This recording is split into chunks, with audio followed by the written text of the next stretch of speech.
संपत्तिः रूप यौवन धन संपत्तिः प्रभुता में विवेकिता एकैकम्प्यनर्थाय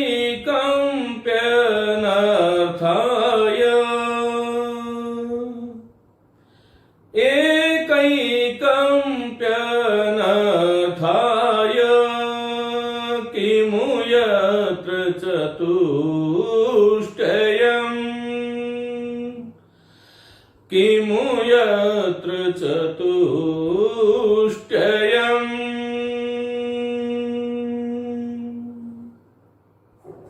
नमस्ते भवतां सर्वेषां हार्दं स्वागतम्। मित्राणि, अद्य वयं संस्कृत व्याकरणस्य एकम अतीव महत्वपूर्ण बिंदु वर्तते और जिसे हम कहते हैं शब्द एवं धातु रूप। आज जो हम बात करने वाले हैं वो शब्द रूपों की बात करने वाले हैं। यदा संस्कृतस्य नाम आयाति तदा अस्माकं मनसि एकम महत् भयं भवति। जब संस्कृत का नाम आता है तो हमारे मन में एक बहुत बड़ा भय होता है और वो भय ये होता है कि शब्द रूप और धातु रूप कैसे याद करें। देखिए, जब हम हिंदी बोलते हैं, यदा वयम हिंदी वदामो, हिंदी बोलते वक्त हम ये नहीं सोचते हैं कि इस शब्द के बाद में यह शब्द आएगा, उसके बाद में यह आएगा, ये प्रत्यय लगेगा, कौन सी विभक्ति होगी। यतोहि अस्माकं अभ्यास अभवत्। परंतु यदा वयम संस्कृतं वदामो चेत यावत् पर्यन्तम् एषां शब्द धातु रूपाणां यदि सम्यक ज्ञानं न भविष्यति तावत् पर्यन्तं वयं संस्कृतं वक्तुं नैव शक्नुमः। मैंने आपको पहली कक्षा में बताया था कि भाषा भाषण से आती है, ये ध्यान रखिएगा। तो जितना भाषा को बोलते हैं उतनी ही भाषा हमें आती है। मुझे तो ऐसा लगता है कि शब्द रूप और धातु रूप संस्कृत की एक ऐसी अमूल्य निधि है जो कतई कठिन नहीं है। हमारे मन में एक अनावश्यक भय है, उस भय को मैं मिटाने वाला हूं। मैं आपके सामने ये 3 व्याख्यान शब्द रूप और धातु रूपों के दूंगा, भाग 1, 2 और 3। आज पहला भाग शुरू कर रहा हूं। मुझे पूर्ण विश्वास है कि जो इन शब्द रूपों के तीनों व्याख्यानों को जो सुन लेगा, निश्चित रूप से उसको जीवन में और कभी परीक्षाओं में शब्द रूप कैसे बनते हैं और किस शब्द का कौन सी विभक्ति का कौन सा रूप क्या होगा, यह कभी भी फिर भूलने का अवसर नहीं होगा। आवश्यकता इस बात की है कि जो मैं आपको पढ़ाऊं, जिस तरह से पढ़ाऊं, उसको एक क्रमबद्धता के तरीके से पढ़िएगा। आज की जो कक्षा होगी उसमें पहले मैं कुछ परिचय दूंगा और परिचय के बाद में हम केवल अकारांत शब्द को लेंगे, ये ध्यान रखिएगा। जो कल की कक्षा होगी उसके अंदर मैं आपको ये बताऊंगा उसकी विधि क्या है, उसका तरीका क्या है कि आप किसी भी शब्द रूप को, एक शब्द रूप जानने के बाद में दुनिया के किसी भी शब्द रूप को कैसे आप उसको जो है किसी भी शब्द को, किसी भी विभक्ति के रूप को आप बना सकते हैं, इसके बारे में हम बात करने वाले हैं। मित्रों, हम शब्द रूप को जाने उससे पहले हमें थोड़ा सा प्रत्यय के बारे में जानना पड़ेगा, क्योंकि शब्दों, देखिए संस्कृत जो है वो संश्लेषणात्मक भाषा है और हिंदी जो है वो विश्लेषणात्मक भाषा है। जैसा कि हम सभी जानते हैं कि हिंदी में राम ने, राम को, राम से, द्वारा, राम के लिए, राम से, राम का, के, की, राम में और हे राम, माने शब्द जिसे हम प्रकृति कहते हैं उसके बाद में प्रत्यय अलग दिखाई दे रहे हैं हमें। लेकिन संस्कृत में शब्दों में ही प्रत्यय मिले होते हैं। प्रत्येक विभक्ति का एक प्रत्यय निर्धारित है, उसका रूप परिवर्तित होता है, परिवर्तित रूप होकर के वो हमारे सामने आता है। तो उसको जानने से पहले, शब्द रूप को जाने उससे पहले मैं 10 मिनट का एक सत्र आपको प्रत्यय के बारे में लेता हूं। मैं प्रत्यय के बारे में उस दिन विशेष बात करूंगा जिस दिन हम प्रत्यय प्रकरण की बात करेंगे। चलिए आइए, ये प्रत्यय क्या होता है। सामान्य बात यदि मैं करूं तो इसमें प्रत्यय उपसर्ग है और एक इन गति अर्थ वाली धातु है जिसका ई शेष रह जाता है और इसमें अच प्रत्यय है। मानी प्रत्यय शब्द में प्रत्यय कौन सा है कि अच प्रत्यय है। हम बात शब्द रूप की कर रहे हैं लेकिन प्रत्यय क्यों पढ़ा रहा हूं, तो इस कक्षा को जो सुन रहे हैं वो ध्यान रखिएगा। मैं ये चाहता हूं कि आप इसके ट्रिक को भी समझें, इसके विधि, इसके मेथड को भी आप समझें। इसलिए हमें प्रत्यय जानना बहुत आवश्यक है। मित्रों, प्रत्यय का सामान्य अर्थ होता है कि प्रत्यय एक शब्दांश होता है, और यह शब्दांश जो है वो कहां लगता है? प्रकृति के अंत में जुड़ता है, प्रकृति के अंत में। अब सवाल ये उठता है, ये प्रकृति क्या चीज है? प्रकृति द्विधारियम प्रकृति, कहते हैं कि ये प्रकृति जो है वो दो तरह की होती है। मानी जिसको हम शब्द रूप कह रहे हैं, उसकी प्रकृति की यदि हम बात करें तो ये प्रकृति जो है वो दो प्रकार की होती है। ये प्रकृति देखिएगा, मानी प्रत्यय किससे जुड़ते हैं? प्रकृति से। और इसीलिए जब हम किसी शब्द की जब व्युत्पत्ति जानते हैं तब हम ये कहते हैं कि प्रकृति प्रत्यय कौन सा है, बताइए। प्रश्न भी ऐसे ही आता है, आपसे पूछा जा सकता है कि रामेषु, ऐसा पूछा जा सकता है प्रश्न कि रामेषु इत्यत्र प्रकृति प्रत्यय अस्ति, प्रकृति प्रत्यय अस्ति। मानी रामेषु, यह जो रामेषु शब्द है इसमें प्रकृति क्या है और प्रत्यय क्या है, और इसलिए हमें यह जानना चाहिए कि प्रकृति होती क्या है।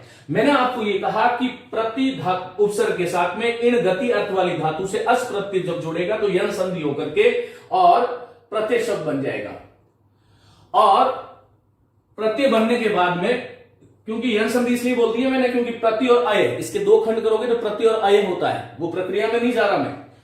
और प्रत्यय जो है वो शब्द नहीं होते हैं, शब्दांश होते हैं, और ये हमेशा ही प्रकृति के अंत में, मानी जो मूल शब्द है उसे हम प्रकृति कहते हैं। ये मूल शब्द जो है वो दो तरीके से हम इसको कह सकते हैं कि दो तरह से ये मूल शब्द है। एक तो जिसको विभक्ति रहित मूल शब्द कहा जाता है, विभक्ति रहित मूल शब्द, जिसे हम मूल शब्द कह रहे हैं उसका मतलब वो विभक्ति से रहित है। और दूसरा जो संस्कृत में है उसे हम धातु कहते हैं। अब ये धातु शब्द कैसे बना, शब्द कैसे बना, विभक्ति का अर्थ क्या है, ये आज का विषय नहीं है। मैं आपको ये बता रहा हूं कि जो मैं ये प्रकृति की बात कर रहा हूं तो ये प्रकृति दो तरह की हो गई। ये दो प्रकार कौन कौन से हो गए? एक तो विभक्ति रहित मूल शब्द, आमतौर पर संस्कृत में पारिभाषिक दृष्टि से इसे हम कहते हैं प्रातिपदिक शब्द। मानी ऐसा शब्द जिसमें अभी तक प्रत्यय इत्यादि का योग न हुआ हो उसे हम प्रातिपदिक कहते हैं। और आप कारक प्रकरण जब पढ़ते हैं तब वो सूत्र जो विद्यार्थी पहले से संस्कृत के हैं वो समझ रहे होंगे, प्रातिपदिकार्थ लिंग परिमाण वचन मात्रे प्रथमा कारक प्रकरणस्य प्रथमम सूत्रम अस्ति। तो देखिए प्रातिपदिक जो शब्द है वो कौन सा है? विभक्ति रहित मूल शब्द। और एक होता है धातु। और धातु जो है, धातु मतलब दुह याच पच दंड रुद्ध ची ब्रू शास जी मत मुष नी री कृष व, पच है, पट है, रक्ष है, गम है, याच है, ये सारी की सारी धातुएं। इन धातु और इन प्रातिपदिक शब्दों से जो जुड़ने वाले जो प्रत्यय है मित्रों, उसको हम संस्कृत व्याकरण में विभक्ति प्रत्यय कहते हैं। क्या कहते हैं हम? विभक्ति प्रत्यय। मानी विभक्ति प्रत्यय दो प्रकार का होता है। ये विभक्ति प्रत्यय जो है, एक तो होता है सुप जिसे हम कहते हैं सुबंत, और एक होता है तिंग जिसे हम कहते हैं तिगंत। देखो धीरे धीरे हम आगे बढ़ रहे हैं। हमने यहां से शुरू करा, प्रत्यय शब्द कैसे बना? ये शब्द नहीं, शब्दांश होता है। प्रकृति मानी प्रातिपदिक या धातु के अंत में जुड़ता है सार्थक शब्दों के निर्माण के लिए। प्रश्न कैसा आता है? तो रामेषु इत्यत्र प्रकृति प्रत्यय क अस्ति। तो देखो अब ये विभक्त, प्रातिपदिक और धातु, ये दो प्रकार की जो हमारी संस्कृत में प्रकृति है, क्योंकि कहा गया है द्विधार इयम प्रकृति। द्विधा मानी दो प्रकार की है प्रकृति, एक तो प्रातिपदिक और एक धातु। प्रातिपदिक का मतलब हो गया ऐसा शब्द जिसमें अभी तक प्रत्ययों का योग न किया गया हो। और संस्कृत में एक बात है, अपदम न प्रयुंजित, मानी जब तक किसी शब्द को हम पद नहीं बना देते, जब तक न प्रयुंजित उसका वाक्य में प्रयोग नहीं करना चाहिए, ऐसा नियम है। विद्यार्थियों, ये प्रातिपदिक और धातु में जुड़ने वाले जो प्रत्यय हैं उसका नाम है विभक्ति प्रत्यय। इन विभक्ति प्रत्ययों को हम दो भागों में बांटते हैं, एक तो सुबंत और एक तिगंत।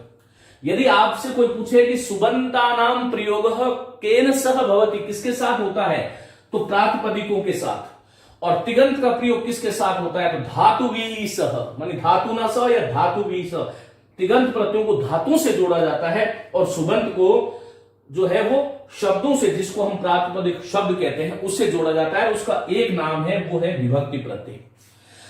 प्रत्ययों के आमतौर पर 5 भेद होते हैं। एक को हम बोलते हैं विभक्ति प्रत्यय, जिसके हमने 2 भेद कर दिए, सुबंत और तिगंत। एक होता है जो सुबंत और तिगंत के जो अलावा जो धातु से, जो तिगंत के अलावा जो धातु में जुड़ता है, वो होता है कृत प्रत्यय, जिसे हम कृदंत कहते हैं। और जो सुबंत के अलावा जो शब्दों में जुड़ता है, वो होता है तद्धित प्रत्यय।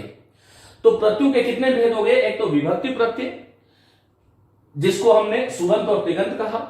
फिर विभक्ति के अतिरिक्त जो धातु से जुड़ते हैं, वो कृत प्रत्यय, जिससे बनने वाला शब्द कृदंत होता है। और सुबंत से अतिरिक्त जो शब्दों से जुड़ता है, वो तीसरा प्रकार का प्रत्यय होता है, वो तद्धित, और बनने वाला शब्द तद्धितांत कहलाता है। कुछ स्त्री प्रत्यय होते हैं। स्त्री प्रत्ययों का मतलब यह है कि जो पुल्लिंग शब्द है, पुल्लिंग शब्दों से स्त्रीवाचक शब्दों की प्राप्ति के लिए जो जिन प्रत्ययों का हम प्रयोग करते हैं, वो 7 ही प्रत्यय है और उनको हम स्त्री प्रत्यय कहते हैं। और कुछ जो है जिसको हम बोलते हैं धातु प्रत्यय, जो धातु के साथ में जुड़ते हैं, मानी धातु का अंग के रूप में जुड़ते हैं, वो धातु प्रत्यय भी होते हैं। तो ये 5 प्रकार के प्रत्यय जो है कुल मिलाकर के हमारी भाषा में हुआ करते हैं। ये ध्यान रखिएगा, मैंने कहा विभक्ति प्रत्यय, कृत प्रत्यय, तद्धित प्रत्यय, स्त्री प्रत्यय और धातु प्रत्यय। हम बात कर रहे हैं विभक्तियों की। अब हमारे मन में यह आ सकता है कि साहब धातुओं के रूप तो विभक्ति में चलता नहीं, तो इसका प्रत्यय में, विभक्ति प्रत्यय में हम कैसे कर रहे हैं? हां, धातु का रूप पुरुषों में चलता है, लेकिन यह विभक्ति प्रत्यय का ही एक भेद है। अब मित्रों सवाल ये उठता है कि यह विभक्ति प्रत्यय क्या है? तो इसमें पहला जो हमने बात करी यह है सुबंत। और सुबंत की जो संख्या है ना, सुबंत प्रत्ययों की जो संख्या है वो है 21, और तिगंत प्रत्ययों की जो संख्या है वो 18 है। मानी ये 3 प्रत्यय जो हैं वो कितने हुए? 18, और सुप प्रत्यय कितने हो गए? 21। सुप प्रत्यय जो है वो 21 है, तिगंत प्रत्यय जो है वो 18 है। 18 को भी 2 भागों में बांट देते हैं। 9 प्रत्यय तो प्रश्नैपदी धातुओं के लिए होता है, और 9 प्रत्यय, 9 ही प्रत्यय जो है वो आत्मनेपदी धातुओं के लिए होता है। आप लोगों ने नाम सुना होगा टिप तस जी। जब हम पठती पठतक बनाएंगे तब हम बात करेंगे इसके बारे में विस्तार से। मानी तिंग प्रत्ययों की संख्या 18 होती है। तिंग से बनने वाला शब्द तिगंत कहलाता है। जैसे तिप एक जो है प्रत्यय आपने सुना होगा, टिप तस जी, सिप थस थ, मिप वस मस, ता तम झ, था सतम ध्वम, इट वही मही। तो मैंने आपसे कहा कि पठ धातु है और ये प्रकृति हो गई है, ये तिप इसका प्रत्यय हो गया, मानी ये प्रकृति है, ये इसका प्रत्यय है। और यदि मैं आपसे कहूं कि लट लकार में रूप क्या बनेगा, तो आप सब जानते हैं पठती बनेगा। और इसी पठ धातु के साथ में यदि मैं तिप प्रत्यय जोड़ करके और आपसे कहूं कि लिट लकार में क्या रूप बनेगा, तो सभी जानते हैं हम, या नहीं जानते हैं तो सीख जाएंगे। ये रूप बनेगा पठिष्यति। और यही पठ धातु के साथ में यदि मैं तिप जोड़ करके मैं आपसे पूछ लूं कि मुझे तो लोट लकार का रूप चाहिए, तो ये पठ में, पठ का लोट लकार का जो रूप होगा पठतु, ये पठतु बन रहा है, लेकिन इसमें प्रत्यय तिप है, ये ध्यान रखना। तो ये इसकी प्रकृति है, ये प्रत्यय, ये पठती से पठतु कैसे बना, इसके बारे में धातु जिस दिन पढ़ाऊंगा उस दिन बात करेंगे, आज नहीं। तो मित्रों ये प्रत्यय जो है परस्मय पद के 9 प्रत्यय हो गए और आत्मनेय पद के 9 हो गए। तिंग प्रत्ययों की संख्या जो है वो 18 होती है। तिंग को तिंग क्यों कहते हैं? क्योंकि तिप तस जी, तिप से शुरू होता है और आगे महिंग आता है। तो तिप वाला आदि ती और महिंग वाला अंत वाला जो अंग है उसको जोड़ करके तिंग बना लेते हैं, इसलिए तिंग प्रत्यय बन गया। चलो अब ये जो सुबंत है, सुबंत की संख्या 21 होती है, ये हमें जानना चाहिए। विद्यार्थियों आपको एक बात ध्यान रखनी है कि संस्कृत भाषायाम विभक्ति नाम संख्या कति भवंती, विभक्तियों की संख्या कितनी होती है? तो सप्त विभक्तयः भवंती, 7 विभक्तियां होती है। विभक्ति शब्द वि उपसर्ग भज धातु के साथ कितिन प्रत्यय जब लगता है तब विभक्ति शब्द बनता है। देखिए ये आज प्रथम कक्षा है वर्ण विचार के बाद की। थोड़ा आपको धैर्य रखना पड़ेगा कि मैं आपको लेकर के कहां जाना चाह रहा हूं। इसको आप लगातार देखते रहिएगा तो आपको समझ में आएगा कि मैंने यहां से इसको शुरू क्यों किया। मैं आपको बता रहा हूं, यदि आपसे कोई पूछ ले कि सुप प्रत्यानाम कति संख्या भवती, तो 1 विंशति, तिंग प्रत्ययों की कितनी संख्या होती है कि 18। ये सुप और तिंग क्या है कि विभक्ति प्रत्यय, और ये किस में लगते हैं कि तो प्रकृति में लगते हैं। प्रकृति दो प्रकार की बता दी, एक तो प्रातिपदिक शब्द और धातु। धातु से जुड़ने वाला प्रत्यय तिंग है और प्रातिपदिक से जुड़ने वाला प्रत्यय सुप है। इनकी संख्या 21 होती है, क्योंकि संस्कृत में विभक्तियां जो है वो 7 होती है। अब 7 विभक्तियां हैं तो हम बोलते हैं, एक तो है प्रथमा विभक्ति, प्रथमा मेरे साथ साथ लिखिएगा इसी तरह से, द्वितीया, तृतीया, चतुर्थी, पंचमी, षष्ठी, सप्तमी। और देखो संबोधन जो है उसको हम जो है वो संबोधन को हम जो है प्रथमा विभक्ति में सम्मिलित कर लेते हैं, इसलिए कारकों की संख्या षट कारकाणी भवंती। हिंदी भाषा में कारक भी 8, विभक्तियां भी 8। संस्कृत भाषा में विभक्तियां 7 और कारक 6। और इसका कोई कारण है, मैं विषयांतर नहीं करना चाहता इसके बाद वाला, क्योंकि मैं जब शब्द रूप और धातु रूप जो पढ़ लेंगे उसके बाद में मैं आपको संस्कृत बोलना सिखाऊंगा कि संस्कृत को बोले कैसे। ये आपकी रीढ़ की हड्डी है, ये आपको जानना चाहिए। तो ये क्या थी हमारी, बोलो, ये जो है विभक्तियां थी। अब देखिएगा ये जो है वो विभक्तियां हैं। कितनी विभक्तियां, यदि आपसे पूछे कि संस्कृत में कितनी विभक्तियां होती है तो 7 होती है। सप्त विभक्तयः भवन्ति। कौन कौन सी होती हैं, तो मैंने आपको बता दिया कि ये जो है प्रथमा, द्वितीय, तृतीया। इसमें एक ध्यान रखना है, जो विशेष करके बालक गलती कर लेते हैं, वो ये है कि हम षष्ठमी बोल देते हैं, जबकि षष्ठमी नहीं होती है, षष्ठी होती है। यह हमें ध्यान रखना है। चलिए, अब हम सभी जानते हैं कि संस्कृत में 3 वचन होते हैं, 3 ही पुरुष होते हैं और 3 ही लिंग होते हैं। 3 पुरुष, 3 वचन, 3 लिंग। लिंग का अर्थ है पहचान। शब्दों की पहचान हमारे यहां 3 तरह से होती है। लिंग पर एक व्याख्यान हम देंगे, उससे आपको पता चलेगा कि संस्कृत में लिंग की अवधारणा क्या है। फिर मानी कुछ पुल्लिंग हो सकता है, स्त्रीलिंग हो सकता है और नपुंसक लिंग हो सकता है। वचन कहते हैं संख्या को। कोई संख्या 1 है तो उसके लिए हम कहते हैं एक वचन है ये। कोई संख्या यदि 2 है तो उसके लिए हम द्विवचन कहते हैं, और यदि 2 से अलग है तो बहुवचन कहते हैं। हिंदी में आते आते ये द्विवचन का जो कॉन्सेप्ट है, ये अवधारणा जो है हिंदी में आते आते समाप्त हो गई। अब देखिएगा, जो हम बात कर रहे हैं कि सुप प्रत्ययों की संख्या 21 होती है। मैं आपको डायरेक्ट रामः, रामौ, रामा नहीं पढ़ाऊंगा। आप पुराने प्रश्न पत्र उठा के देखो, वो आपको ये पूछेगा प्रश्न, देखो लिखो, राम धनटा इत्यनेन रूपम भवति। ये प्रश्न आएगा। ये राम और टा की जगह आपसे ये कहा जा सकता है कि राम धन गे इत्यनेन रूपम भवति। या आपसे पूछा जा सकता है कि राम धन गस। राम की जगह नदी आ सकता है, पितृ आ सकता है, मातृ आ सकता है, राधा, गीता, सीता, यमुना, कुछ भी आ सकता है। ऐसे प्रश्न आएंगे।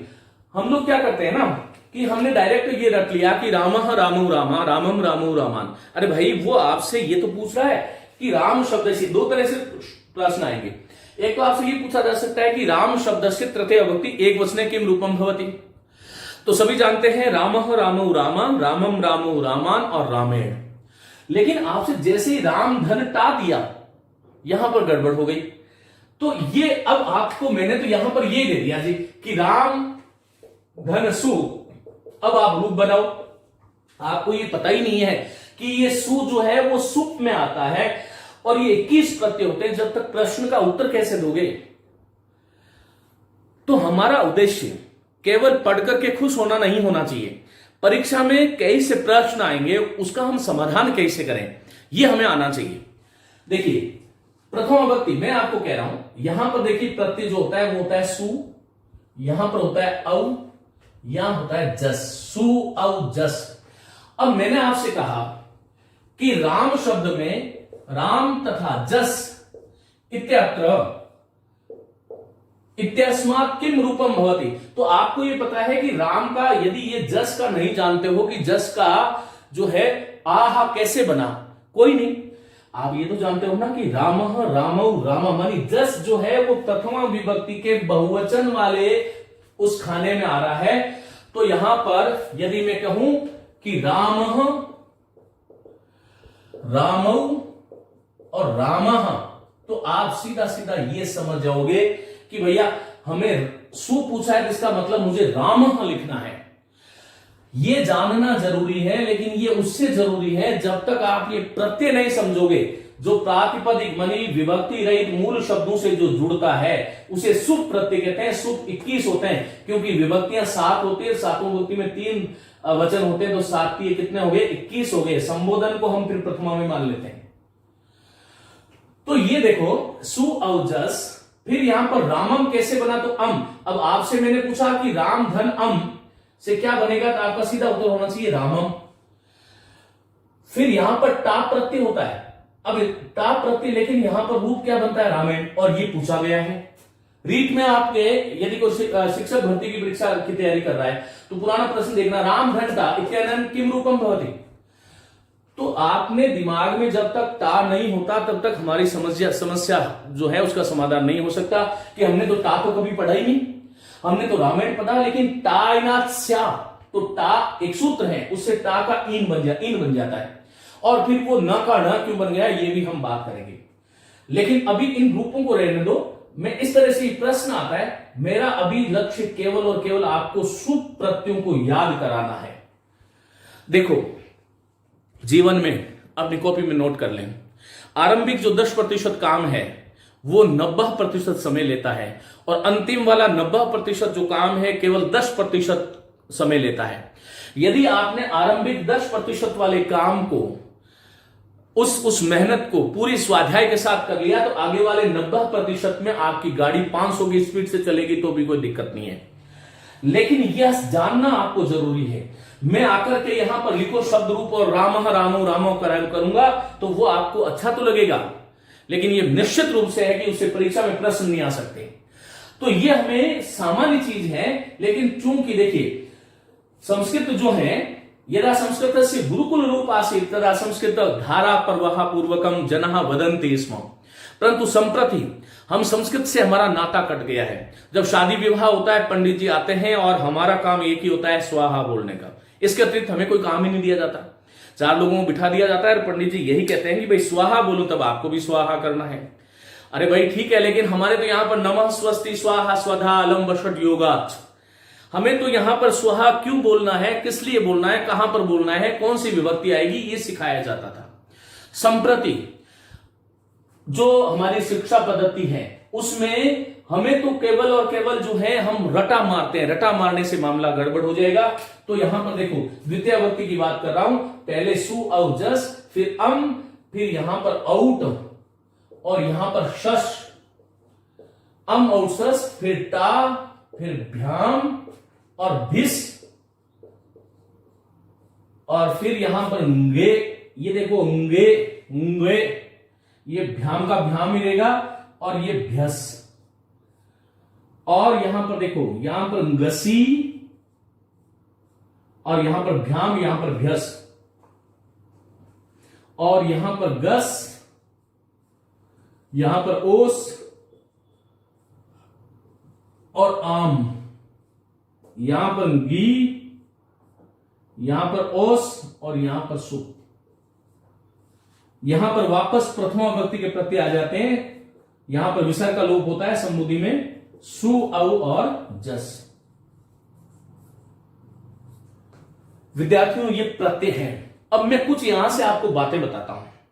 पहली चीज तो आपको यह ध्यान रखना है कि इसमें जहां भी अंतिम अक्षर आप देख रहे हो उसका लोप हो जाता है।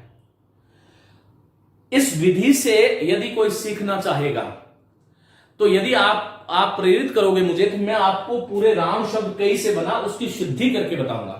लेकिन अभी फिलहाल मैं मेरे विद्यार्थियों को इतना चाहता हूं कि आपसे कोई ये पूछे कि नदी धन सुप इत्यत्र किम रूपम भविष्यति। तो आपको ये पता हो जाना चाहिए कि ये सुप जो है ना, ये सप्तमी विभक्ति का बहुवचन है, तो नदी का सप्तमी विभक्ति का बहुवचन जो है वो क्या बनेगा कि नदी शु बनेगा।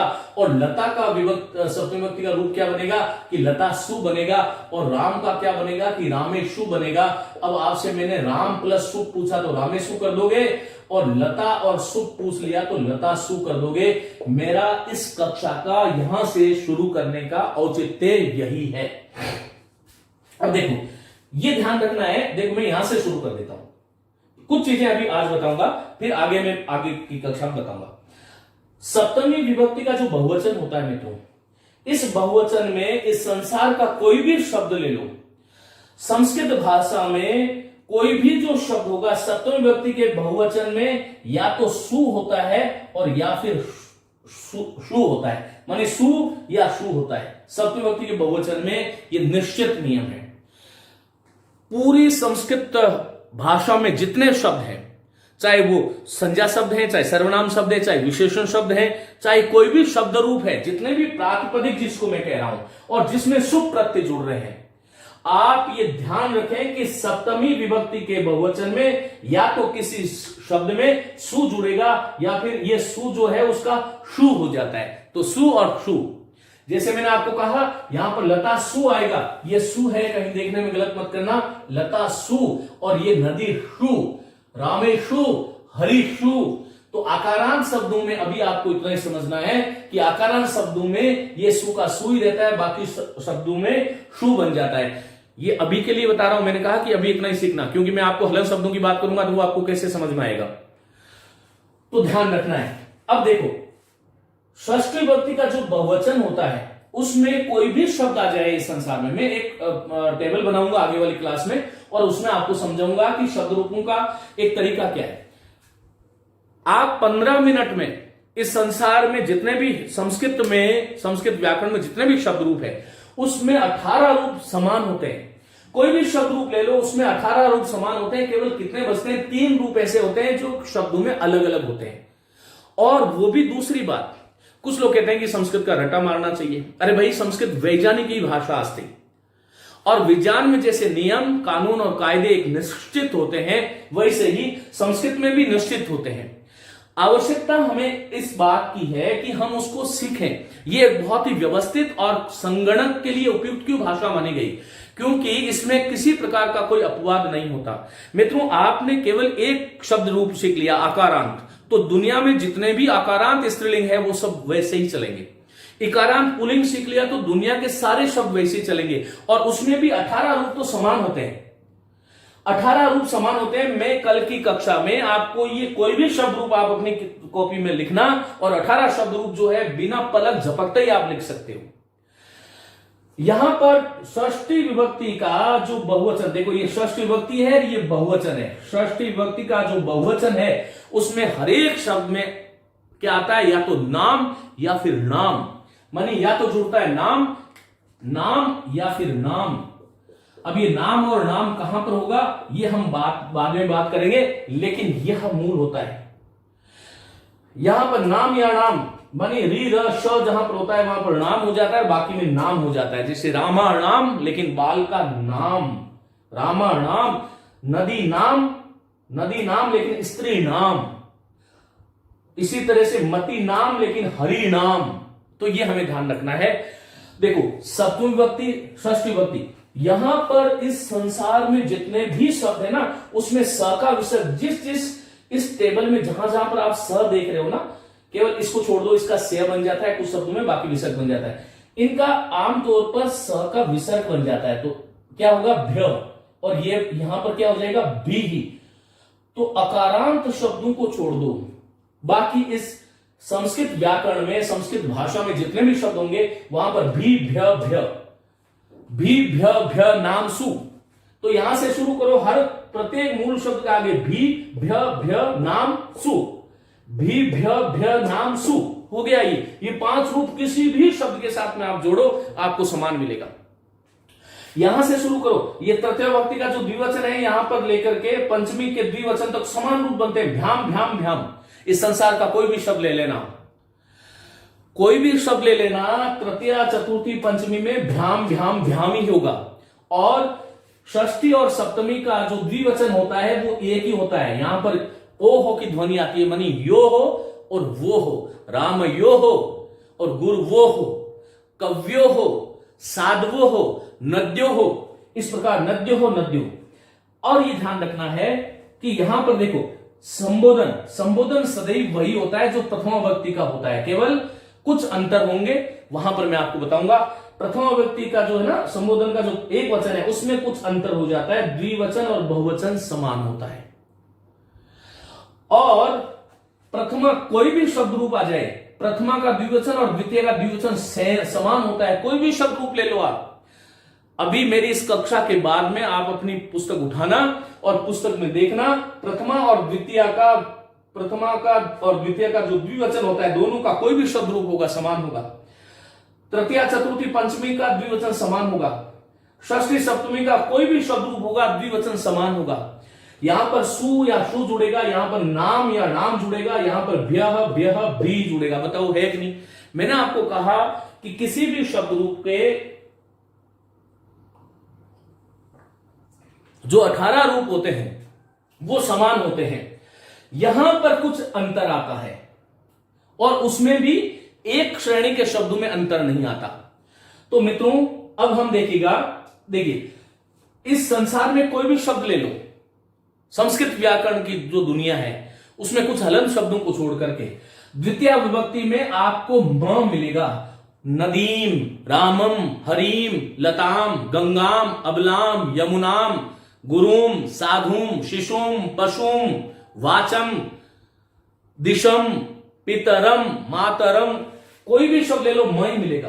तो देखो यहां पर ये सारे के सारे कुछ 4-5 रूप ही तो बचे हैं जो हमें अलग होता है। मेरे मित्रों संस्कृत का जैसा कि मैंने कहा इसमें वैज्ञानिक दृष्टिकोण है, आपको चीजों को व्यवस्थित करना है। ये जो अभी मैंने पिछले 5, 7, 10 मिनट से जो बोला है उसको आप 4 बार सुनना। 4 बार सुनने से आपको समझ में आ जाएगा कि मैं ये बता रहा हूं कि सप्तमी व्यक्ति का बहुवचन जो है उसमें सु या शुई होगा, यहां पर नाम या नाम होगा, यहां पर कोई भी शब्द आएगा भ्य भ्य भी होगा, केवल अकारांत शब्दों को छोड़ देना। तृतीय व्यक्ति के बहुवचन में अकारांत शब्दों में अई ही जुड़ता है, रामई रामई। बाकी जितने भी शब्द होंगे गुरु भी, साधु भी, लता भी, गंगा भी, यमुना भी, हरि भी, पशु भी, ऋषि भी, कपि भी, सखी भी, गंगा भी, गो भी, वाच भी, दिक भी, ये जितने भी शब्द आएंगे उसमें भी ही जुड़ेगा। यहां पर भ्य, यहां पर भ्य, यहां पर नाम नाम, यहां पर सु या शु, यहां पर ओ हो, मानी ये जो है यो हो वो हो, यहां पर ये समान होते हैं, ये समान होते हैं, यहां पर हमेशा ही म जुड़ता है। पीछे क्या रहा, टांग, ने, घसी, घस और डी। और उसमें भी कुछ ध्वनि साम्यता होती है कि स्त्रीवाचक शब्दों में क्या आएगा, पुल्लिंग शब्दों में इस ये जो विभाग है आपका तृतीया चतुर्थी पंचमी षष्ठी सप्तमी के जो एक वचन है, इन रूपों में कौन सा साम्य होता है, क्या होता है, कैसे होता है, उसके बारे में मैं अगले व्याख्यान में आपसे बात करूंगा कि ऐसा क्यों होता है। मैं आपसे ये बात कर रहा था कि विभक्ति प्रत्यय को हमने 2 भागों में बांटा था, एक तो सुप और तिंग में। सुप का सुबंत होता है, तिंग का तिगंत होता है। ये 18 होते हैं जो धातुओं से जुड़ते हैं, 9 प्रश्नयी पदों के लिए प्रत्यय है और 9 आत्मनेयी पद के लिए है। ये मैंने आपको इस तरह से प्रश्न आते हैं ये बताया था। फिर मैंने आपको कहा कि प्रातिपदिक से जुड़ने वाला माने शब्दों से जुड़ने वाला जो प्रत्यय है वो सुप है, बनने वाले शब्द जो है वो सुबंत है। सुप प्रत्ययों की संख्या 21 है क्योंकि 7 विभक्तियां होती है, 3 वचन होते हैं, 7 या 21। अब देखिएगा मैंने यहां पर ये आपके प्रत्यय लिखे हैं मित्रों। चलिए हम एक बार इसको बोलते हैं। सुऔजस अमौक्षस, मेरे साथ साथ आप बोलिएगा। संस्कृत भाषा यदा वयं पठामः चेत अस्माकं मनसि आनंदम स्यात्, हमारे मन में आनंद स्यात्, आनंद होना चाहिए। यदि आनंद होगा, क्योंकि दुखी मन से कहते हैं ना, दुखी मन से जाओगे तो वैसे ही गड़बड़ हो जाएगा।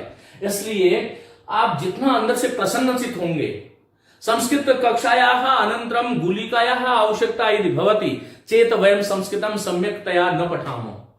संस्कृत का विद्यार्थी कभी भी दुखी नहीं होता, कभी उदास नहीं होता, वो प्रसन्न और आनंद में आकर के पढ़ता है, क्योंकि संस्कृतम देवानाम भाषा अस्ति, संस्कृत देवताओं की भाषा है। और अस्माकम देव अस्माकम हृदय, हमारे हृदय में अस्माकं हृदय देवानाम अंशः अस्ति, देवताओं का अंश है। अतः वयम यथा देवः आचरन्ति स्म, जैसे देवता आचरण करते थे, तद्वत एव वयम आचरामः, वैसे ही हम आचरण करें। इति अस्माकं यदि ध्यानम भविष्यति, ये हमारा ध्यान होगा, चेत संस्कृतम स्वयमेव आगमिष्यति। यदि वारम वारम, देखो मैं यहां पर ये जो कक्षाएं होगी उसमें धीरे धीरे यदा वयम अग्रे गमिष्यामि, जब हम आगे जाएंगे तो शनै शनै अहम संस्कृत माध्यमेन वदिष्यामि, एवं भवितुं शक्यते यत् कुत्रचित् अहमपि अशुद्धं वदामि, एवं भवितुं शक्यते यतोहि न ही सर्वे सर्वं जानाति। और मैं अपने आप को कोई विद्वान होने का दावा भी नहीं करता, परंतु हाँ यह है कि मैं आपके लिए उपयोगी हूं, ये ध्यान रखिएगा। तो इनको हमें कैसे बोलना चाहिए, तब मैं आपको लय दे रहा हूं एक, उस लय को आधार बना करके आपको बोलना है।